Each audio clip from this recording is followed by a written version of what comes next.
ஆண்டவராக இயேசு கிறிஸ்துவின் நாமத்தில் என் அன்பின் வாழ்த்துக்கள். இந்த காலை ஆராதனையில் உங்களை சந்திப்பதில் மகிழ்ச்சி அடைகிறேன். இன்றைக்கு நம்முடைய தியானத்திற்காக நாம் தெரிந்து கொள்கிற வேத வசனம் ஏசாயா தீர்க்கதரிசன புத்தகம் 53ஆம் அதிகாரம் 5ஆம் வசனம். நம்முடைய மீறுதல்களின் நிமித்தம் அவர் காயப்பட்டு, நம்முடைய அக்கிரமங்களின் நிமித்தம் அவர் நொறுக்கப்பட்டார். நமக்கு சமாதானத்தை உண்டு பண்ணும் ஆக்கினை அவர் மேல் வந்தது. அவருடைய தழும்புகளால் குணமாகிறோம். நம்முடைய மீறுதல்கள் நிமித்தம், நம்முடைய அக்கிரமங்கள் நிமித்தம்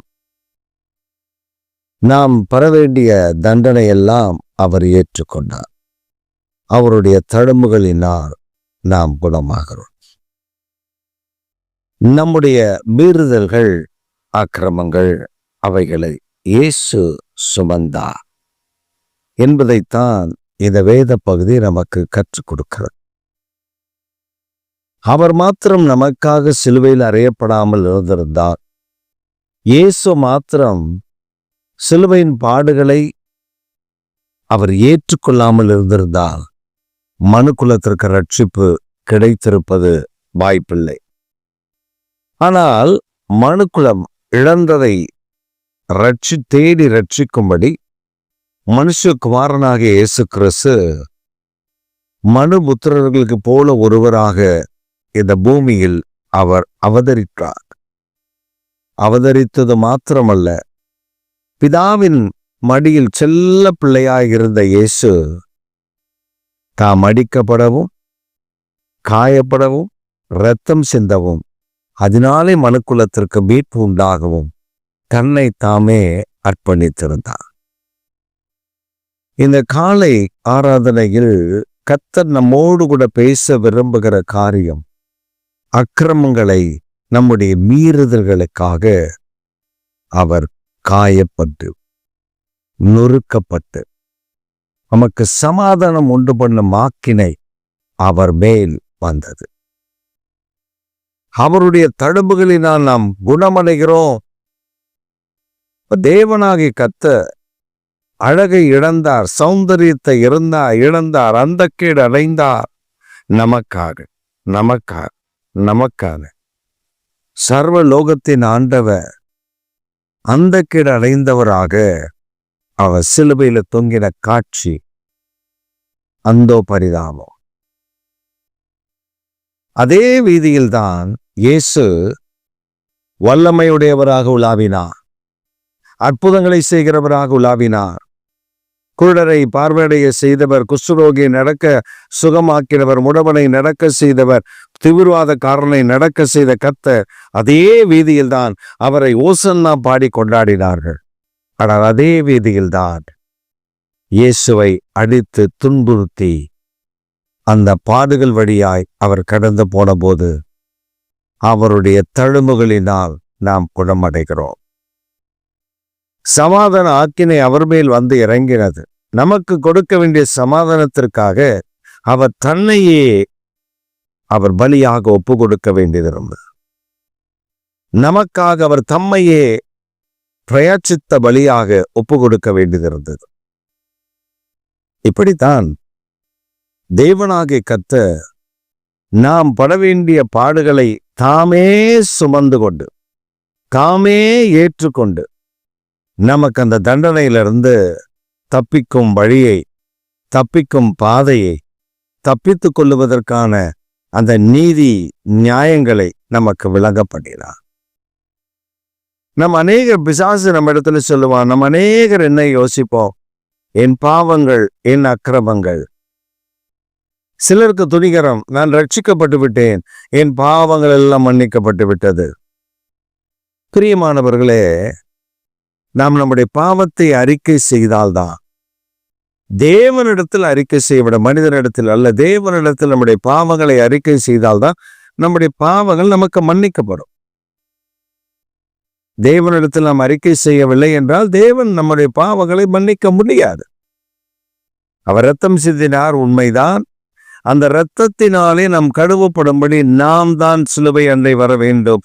நாம் தான் சிலுவை அண்டையில வந்து தேவனிடத்தில் நம்மை தாழ்த்தி அவரிடத்தில் ஒப்பு கொடுக்கும் பொழுது கர்த்தர் நம்முடைய பாவங்களை மன்னித்து நம்மை பரிசுத்தமாக்க அவர் உண்மையுள்ளவர் நாம் கூப்பிடும்படும். பல நேரங்களில் நாம் தேவனாகிய கர்த்தரை நோக்கி பார்ப்பதே இல்லை. ஏன் தெரியுமா? நாம் ரட்சிக்கப்பட்ட உடனே நம்முடைய பாவங்கள் மன்னிக்கப்பட்டு விட்டது. நாம் ரட்சிக்கப்படும் போது நம்முடைய பாவங்கள் மன்னிக்கப்படுகிறது, உண்மைதான். ஆனால் அனுதினமும் ரட்சிப்பில் நிலைத்திருக்கிறவன் தான் முடிவு பரியந்தம் ரட்சிக்கப்பட முடியும். அப்ப அந்த ரட்சிப்பு எப்படி இருக்கணும்? அனுதினமும் நம்முடைய ரட்சிப்பை புதுப்பிக்க வேண்டும். தேவனிடத்தில் நம்மை ஒப்பு கொடுக்க வேண்டும். இந்த பூமி பொல்லாங்கினால் நிறைந்தது. காற்று மாசுபட்டு போய்விட்டது, தண்ணீர் மாசடைந்திருக்கிறது, அண்டசராசரங்கள் மாசடைந்திருக்கிறது, மரங்கள் செடிகள் கொடிகள் எல்லாம் மாசடைந்திருக்கிறது, மனுக்குலம் முழுவதும் மாசடைந்திருக்கிறது, எண்ணங்கள் சிந்தனைகள் எல்லாம் மாசடைந்திருக்கிறது. இந்த மாச அடைந்த உலகத்தில் பரிசுத்தமாய் வாழ்வதற்கு ஒரே ஒரு வழி, இயேசு கிறிஸ்துவின் இரத்தம் மாத்திரமே. இரத்தத்தினால் கழுவப்படுதல் மாத்திரமே நம்மை நாமே காத்து கொள்ள முடியும். இல்லை என்றால் நாம் பல நேரங்களில் நம்முடைய சாபங்கள் நம்மை விட்டு விலகிவிட்டது என்று நினைப்போம். அந்த சாபத்தில் தான் நாம் வாழ்ந்து கொண்டிருப்போம். சிலர் சொல்வார்கள், ரட்சிக்கப்பட்டு விட்டேன், நான் ஆண்டவரை ஏற்றுக்கொண்டேன், என் சாபங்கள் எல்லாவற்றையும் இயேசு சிலுவையில அதை ஏற்றுக்கொண்டார். உண்மைதான். நாம் நம்மை அறிக்கை செய்ய வேண்டும். நாம் நம்முடைய பாவங்களை மறைக்கிறவன் வாழ்வடைய மாட்டான். அவைகளை அறிக்கை செய்து விட்டு விடுகிறவனோ தேவனிடத்தில் இரக்கம் பெறுவான். நாம் நம்முடைய பாவங்களை அறிக்கை செய்கிறவர்களாய் காணப்பட வேண்டும். அப்ப நம்முடைய வாழ்க்கையில நாம் தேவனிடத்தில் நம்முடைய பாவங்களை அறிக்கை செய்கிற ஒரு நல்ல தேவனுடைய பிள்ளையாய் இருக்கணும். மனிதனிடத்தில் அல்ல, நாம் தேவனிடத்தில் நம்முடைய பாவங்கள், குறைகள், குற்றங்கள் அவைகளை அறிக்கை செய்ய வேண்டும். அவர் எல்லா பாவத்தையும் எல்லா தீங்கையும் மன்னித்து நம்மை பரிசுத்தப்படுத்துகிற கர்த்தர். ஒருவேளை கேட்கலாம், நான் இன்றைக்கு பாவம் செய்கிறேன், நான் அறிக்கை எடுக்கிறேன், நான் நாளைக்கு பாவம் செய்கிறேன், அறிக்கை எடுக்கிறேன். கர்த்தர் நம்மை மாற்றும்படி, நம்முடைய வாழ்க்கையில் பாவத்திலிருந்து நம்மை விடுவிக்கும் வரை, நம்மை பாவ தண்டனையிலிருந்து நம்மை காப்பாற்றும்படி நமக்காக அவர் தம்மை ஒப்பு கொடுத்து போராடி கொண்டிருக்கிறார், நம்மை மீட்டெடுக்கும்படி. நீங்க வேதத்தில் பார்ப்பீர்களே ஆனால் யோசுவா என்கிற ஆசாரியனை குறித்து சகரியாவின் புஸ்தகத்தில் நாம் வாசிக்க முடியும். இந்த யோசுவா என்ற பிரதான ஆசாரியன் அழுக்கு வஸ்திரம் தரித்தவனாய் தேவ சமூகத்தில் இருக்கிறான். பிசாசும் அவன் அருகில் இருக்கிறான். இயேசு தம்முடைய தூதர்களை பார்த்து சொல்லுகிறார், அவனுக்கு அந்த வஸ்திரத்தை மாற்றி வெண் வஸ்திரத்தை தரப்பீங்க, சுத்தமுள்ள வஸ்திரத்தை தரப்பீங்க, அவன் என் ஆசாரியன். பிரியமானவர்களே, கர்த்தர் யோசுவாவுக்கு நல் வஸ்திரங்களை, வெண் வஸ்திரங்களை தரிப்பித்த பொழுதோ பிசாசங்க நிற்க முடியவில்லை. காரணம், தேவனாகிய கர்த்தர் அவனை பரிசுத்தமாக்கினார். யூதாஸ் காரியத், அவன் ஒரு பாவமும் செய்யவில்லை. அவன் இயேசுவை ராஜாவாக ஆக்கி பார்க்க வேண்டும் என்றுதான் விரும்பினான். ஆனால் யூதாஸ் காரியத்துக்கு அந்த வாய்ப்பு இல்லை என்ற உடனே எப்படியாவது இயேசுவை காட்டி கொடுத்து பணம் சம்பாதித்து இயேசு அவர்களுடைய கரத்திலிருந்து தப்பித்து சென்று விடுவார் என்கிற எண்ணம் அவனுக்குள் இருந்தது. பணத்திற்காக காட்டி கொடுத்தார். இயேசு அது தேவனுடைய நீதி நிறைவேற்றுவதற்காக என்று அவர் அதை விட்டுவிட்டார்.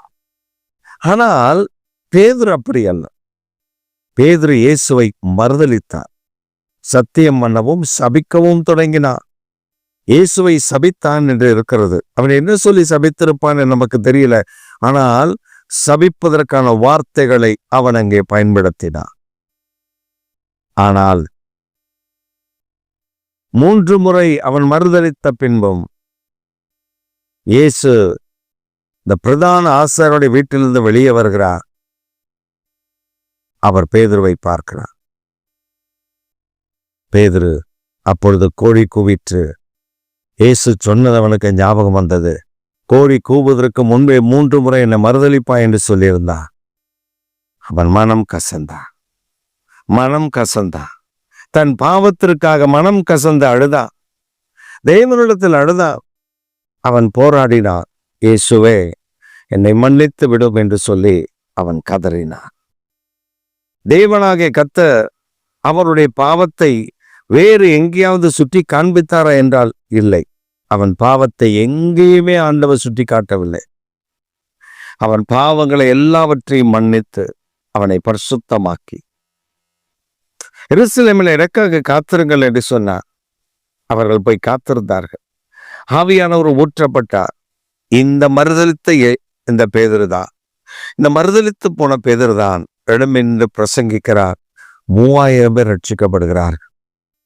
வேதம் சொல்லுகிறது, கர்த்தருடைய ஆவியானவர் அவனை வல்லமையாய் எடுத்து உபயோகப்படுத்த ஆரம்பித்து விட்டார். இந்த காலை வேளையில் இந்த தியானத்தில், இந்த ஆராதனையில் பங்கு பெற்றிருக்கிற உங்களுடைய வாழ்க்கையிலையும் நீங்கள் என்ன பாவம், எவ்வளவு பெரிய தவறு செய்திருந்தாலும் அவரிடத்தில்,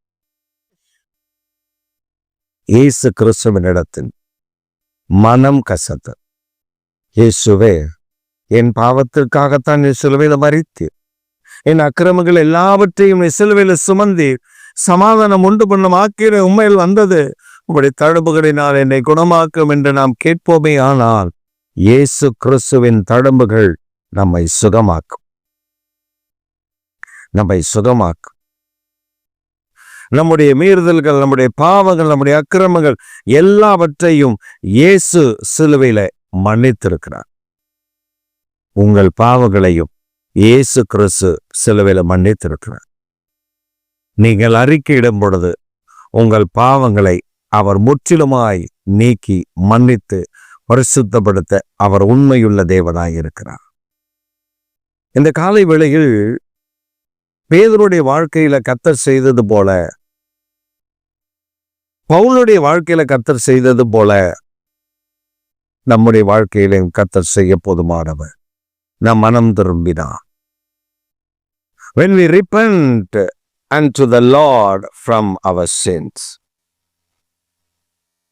If we repent from our sin, then God's peace and joy that stay in our heart. தேவனுடைய சமாதானமும் சந்தோஷமும் நம்முடைய இருதயத்தில் தரித்திருக்கிறதை உணர முடியும், காண முடியும். இந்த காலை வேளைகளில் தேவனாகிய கர்த்தர் நமக்காக அடிக்கப்பட்டு அக்கிரமங்களை சுமந்து ஏற்றுக்கொண்டு பரிகார பலியாக சிலுவையில தொங்கினாரே, அதைவிட வேற பாக்கியம், அதைவிட வேற ஸ்லாக்கியம், அதைவிட வேற நன்மை நமக்கு என்ன இருக்கிறது? இந்த காலையில் இந்த இயேசுவின் இடத்தில், ஆண்டவரே, என் அக்கிரமங்களின் பாவங்களை மன்னித்து விடும் ஆண்டவரே. நீங்கள் அறிக்கையிட்டு பாருங்கள், உங்களுடைய பாவங்களை, உங்களுடைய அக்கிரமங்களை, உங்களுடைய மீறுதல்களை இயேசு மன்னித்து உங்களை பரிசுத்தமாக்கி உங்களை தகுதிப்படுத்த அவர் போதுமானவராய் இருக்கிறார். சில நேரங்களில் நம்மோடு கூட கர்த்தர் நேரடியாகவே உன் பாவங்களை நீ அறிக்கையிட வேண்டும் என்று சொல்லுகிறதை நாம் உணர்ந்து கொள்ள முடியும். இந்த காலை வேளையில் நம்முடைய பாவங்கள், நம்முடைய அக்கிரமங்கள் எல்லாவற்றையும் இயேசு மன்னித்து பரிசுத்தமாக்கி நம்மை தகுதிப்படுத்த அவர் உண்மையுள்ள கர்த்தராய் இருக்கிறார். மறந்து விடாதிருக்க. இரண்டாவதாக, அவருடைய தழும்புகள் நம்மை குணமாக்குகிறது. நாம் எவ்வளவு பெரிய வியாதியஸ்தராய் இருக்கலாம், நாம் எவ்வளவு பெரிய வியாதி உள்ளவர்களாய் இருக்கலாம், நாம் எவ்வளவு பெரிய வியாதியோடு கூட இருக்கலாம், ஆனால் இயேசு கிறிஸ்துவனுடைய தழும்புகள், அவருடைய சரீரத்தில் உண்டான தழும்புகள் நம்மை குணமாக்கும். நம் வியாதியிலிருந்து நம்மை சுகமாக்கி, நம்மை பரிசுத்தமாக்கும், நம்மை தூய்மையாக்கிவிடும். இன்றைக்கு கர்த்தர் அப்படி செய்ய உண்மையுள்ள தேவனாய் இருக்கிறார், உயர்வுள்ள தேவனாய் இருக்கிறார், மேன்மையான தேவனாய் இருக்கிறார். இந்த தெய்வத்தை தான் நீங்களும் நானும் ஆராதிக்கிறோம். அவருடைய தழும்புகள் நம்மை தூய்மையாக்கிவிடும். நம்முடைய எல்லா காயங்களையும், எல்லா வியாதிகளையும் குணமாக்கிவிடும். அதற்குத்தான் அவர் அந்த காயங்களை ஏற்றுக்கொண்டார். அவர் அந்த காயங்களை ஏற்றுக்கொண்ட பாதைகளை பாருங்களேன். அவர் சர்வ வல்லமையுடையவர். ஒரு வார்த்தை சொன்னால் போதும், தேவ தூதர்கள் ஆயிரமான தேவ தூதர் இறங்கி நாசம் பண்ணிவிடுவார்கள். ஆனால் இயேசு சர்வ வல்லமையுடைய தேவனை அவர்கள் அடிக்கிறார்கள். 40 சவுக்கடிகள் அவருக்கு கொடுக்கப்படுகிறது. இந்த 39 சவுக்கடிகளை அவர் வாங்குகிறார். முதுகு பீகிறது. முதுகை பீத்து ரணமாக்குகிறார்கள்.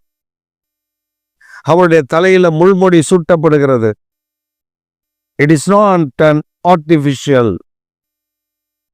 it is an original. அது ஒரு உருவாக்கப்பட்டதல்ல, அது ஒரு முள் கொடி. அதை கொண்டு வந்து அவர் தலையில் வைத்து அடித்து, இஸ்ரவேலின் ராஜாவே வாழ்க என்று சொல்லுகிறார்கள். இயேசு அமைதியாக இருந்தார்.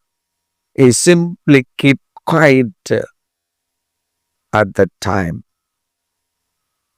அந்த வேதனைக்கு நடுவில் அவர் அமைதியாக இருந்தார். காரணம், அந்த காயங்கள் ஒவ்வொன்றுக்கும் ஒருவரை சுகமாக்குற வல்லமை உண்டு என்று அவர் அறிந்திருந்தார். அந்த காயங்கள் ஒவ்வொன்றும் தம்மை நோக்கி பார்க்கிறவர்களை சுகமாக்குற அந்த இரத்தம் அது வடிகிறது என்று இயேசு அறிந்திருந்தார். காலை வேளையில் அவருடைய தழும்புகளினால் நாம் சுகமடைகிறோம். அவரை அடித்தார்கள், கொட்டினார்கள், துப்பினார்கள், ரணமாக்கினார்கள். இயேசு கிறிஸ்துவின் சரீரம் ரணமாக்கப்பட்டது. இயேசு கிறிஸ்துவுடைய சரீரம் அது அவ்வளவு காயப்பட்டு ரணமாய் மாற்றப்பட்டது. ஆனால் அந்த ரணத்திலிருந்து வடிகிற ரத்தம் நம்மை குணமாக்குகிறது, நம்மை சுகமாக்குகிறது. இயேசு கிறிஸ்துவின் இரத்தம் நம்மை குணமாக்குகிறது. அவருடைய தழும்புகளினால் நாம் சுகமடைகிறோம்.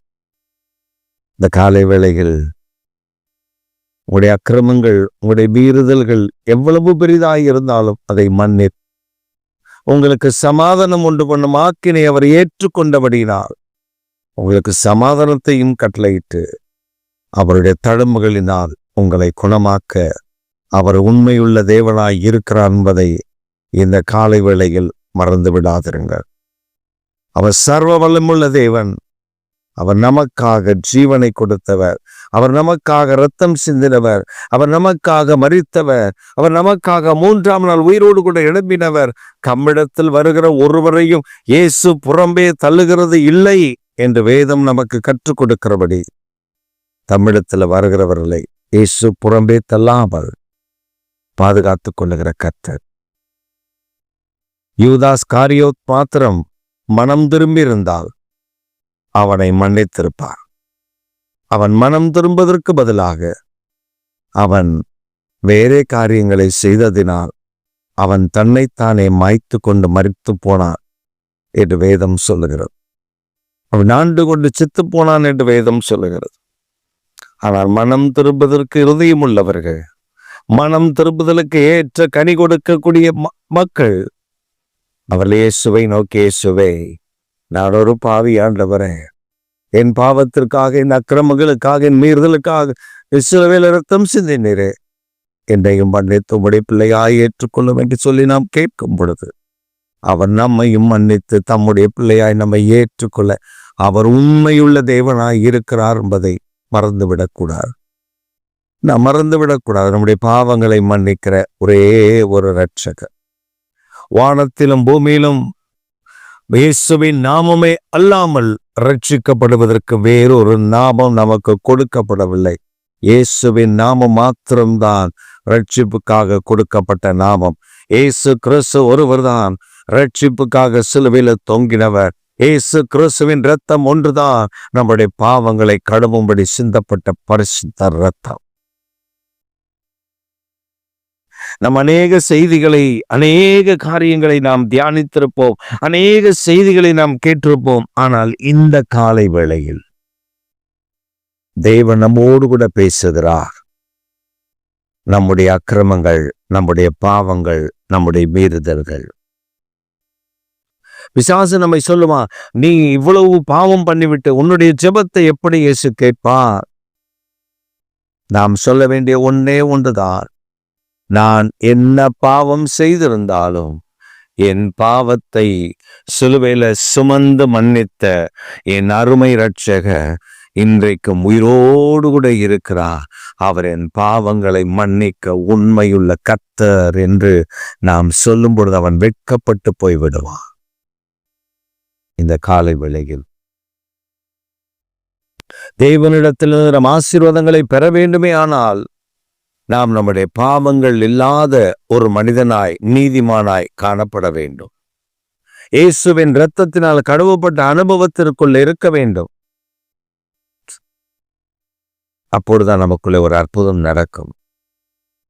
அநேக நாம் அற்புதங்களுக்காக கேட்கிறோம், இயேசுவே எனக்கு ஒரு அற்புதம் செய்துவிடும், இதுல எனக்கு குழந்தை பாக்கியம் இல்லை, எனக்கு ஒரு குழந்தை பாக்கியத்தை தாரோ, திருமணம் நடக்கவில்லை, எனக்கு ஒரு திருமணத்தை நடத்தி தாரோ, அல்லது வேலை வாய்ப்பு இல்லை, எனக்கு ஒரு வேலையை வாய்க்க பண்ணும் என்று சொல்லியெல்லாம் நாம் கேட்கிறோம். ஆனால் நம்முடைய தப்பிதங்களை, நம்முடைய மீறுதல்கள், நம்முடைய அக்கிரமங்களை தேவனிடத்தில் அறிக்கையிடுவதை மறந்து விடுகிறோம். எங்கள் தேவனிடத்தில் உங்களுடைய பாவங்களையும் உங்களுடைய அக்கிரமங்களையும் அறிக்கை பண்ணி பாருங்கள். அவர் பரிசுத்தமாக்குகிற கர்த்தர். உங்கள் பாத்திரத்தில் அற்புதங்களையும் அதிசயங்களையும் நான் நிரப்பி விடுகிற தேவன். நாம் ஒரு பாத்திரத்துல பால் வாங்க வேண்டும் என்றால் அந்த பாத்திரம் சுத்தம் உள்ளதாய் இருக்க வேண்டும், தூய்மையுள்ளதாய் இருக்க வேண்டும், அழுக்கில்லாததாய் இருக்க வேண்டும். ஆனால் அந்த பாத்திரத்தில் அழுக்கோடு இருந்தால் அதுல பால் வாங்கினால் கெட்டு போய்விடும். அப்படிதான் நம்முடைய பரிசுத்தமும். தூய்மை இல்லாத ஒரு வாழ்க்கையில் பரிசுத்தம் நிலைத்திருக்க முடியாது. ஆனால் தூய்மை உள்ள ஒரு வாழ்க்கையில் பரிசுத்தம் நிலைத்திருக்கும். ஆனால் தான் வேதம் சொல்லுகிறது, பரிசுத்தம் உள்ளவன் இன்னும் பரிசுத்தமாகட்டும், நீதி செய்கிறவன் நீ செய்யட்டும், அக்கிரமம் செய்கிறவன் இன்னும் அக்கிரமம் செய்வன், அவனுடைய கிரியக்கத்தக்க பலன் என்னோடு கூட வருகிறது. அவர் சீக்கிரம் வருகிறார். பூமியை நீதியோடும் நியாயத்தோடும் நியாயந்திருக்க வருகிறார். அது நியாயந்திருக்கிற கர்த்தர் வரும் பொழுது உங்களை என்னையும் பார்த்து, எனக்கு பிரியமானவன், எனக்கு பிரியமானவள், எனக்கு பிரியமான பிள்ளை, எனக்கு பிரியமான கர்த்தருடைய பிள்ளை என்று சொல்லி நம்மை அரவணைத்து கொள்ள வேண்டுமே அல்லாமல் உன்னை யார் என்று தெரியாதென்று இயேசு சொல்லக்கூடாது. அப்படி சொல்லாமல் இருக்க வேண்டும் என்றால் நம்முடைய அக்கிரமங்களை, நம்முடைய மீறுதலும், நம்முடைய பாவங்களையும், நம்முடைய குற்றங்களையும், நம்முடைய எல்லா தீங்கையும் அவரிடத்தில் அறிக்கையிட்டு, என்னை மன்னித்து விடும் ஆண்டவரே, என்னை மன்னித்து விடும் இயேசுவே என்று கேட்டால் நிச்சயம் நமக்கு மன்னிப்பு உண்டு. நம்மை மன்னிக்க அவர் உண்மையுள்ள கர்த்தராய் இருக்கிறார். இந்த காலை வேளையில் உங்கள் பாவங்களையும் உங்கள் அக்கிரமங்களையும் அவர் மன்னிக்கிற உண்மையுள்ள தேவன். ஜெபிப்போமா? எங்கள் சர்வ வல்லமுள்ள தேவனே, எங்கள் நித்திய பிதாவே, இந்த செய்தியை கேட்டு ஜெபிக்கிற எங்களோடு கூட சேர்ந்து ஜெபிக்கிற கர்த்தருடைய பிள்ளைகளுடைய பாவங்களை இயேசு கிறிஸ்துவின் நாமத்தினால் இரத்தத்தினால் அவர்களை கழுவி பரிசுத்தமாக்கி தகுதி உள்ளவர்களாய் மாற்றிவிடும். இதுவரை அவர்களுக்கு அற்புதங்கள் நடக்கவில்லை என்று சொன்னார். அற்புதங்கள் இல்லாத ஒரு வாழ்க்கையில் அவர்கள் இருப்பார்களே என்றால் இயேசு கிறிஸ்துவின் நாமத்தில் நாங்கள் இப்பொழுது ஜெபிக்கிறோம். ஒரு அற்புதம் நடப்பதாக, ஒரு அற்புதம் நடப்பதாக. அவருடைய பாவங்கள், அக்கிரமங்கள், தீமைகள், சாபங்களை மன்னித்து பரிசுத்தமாக்கி அவருடைய வாழ்க்கையில் ஒரு அற்புதங்களை செய்து இனி வருகிற நாட்களில் ஒரு மேன்மையும் மகிமையுமான காரியங்களை சுமந்து செல்லுகிற தெய்வத்தினுடைய பிள்ளைகளாய் காணப்பட கர்த்தர் உதவி செய்யுங்க. அதிசயங்களை விளங்க பண்ணுங்க. உங்க நாமத்தை உயர்த்துங்க, பேரை பெருமைப்படுத்துங்க, பெரிய காரியங்களை நடப்பிக்கும்படி ஜெபிக்கிறோம் எங்கள் ஜீவனுள்ள நல்ல பிதாவே, ஆமே. என் ஆத்துமாவே கர்த்தரை ஸ்தோத்திரி, என் முழு உள்ளமே அவருடைய பரிசுத்தமுள்ள நாமத்தை ஸ்தோத்திரி. என் ஆத்துமாவே கர்த்தரை ஸ்தோத்திரி, கர்த்தர் செய்த சகல உபகாரங்களையும் என்றும் மறவாதே. ஆமே, ஆமே.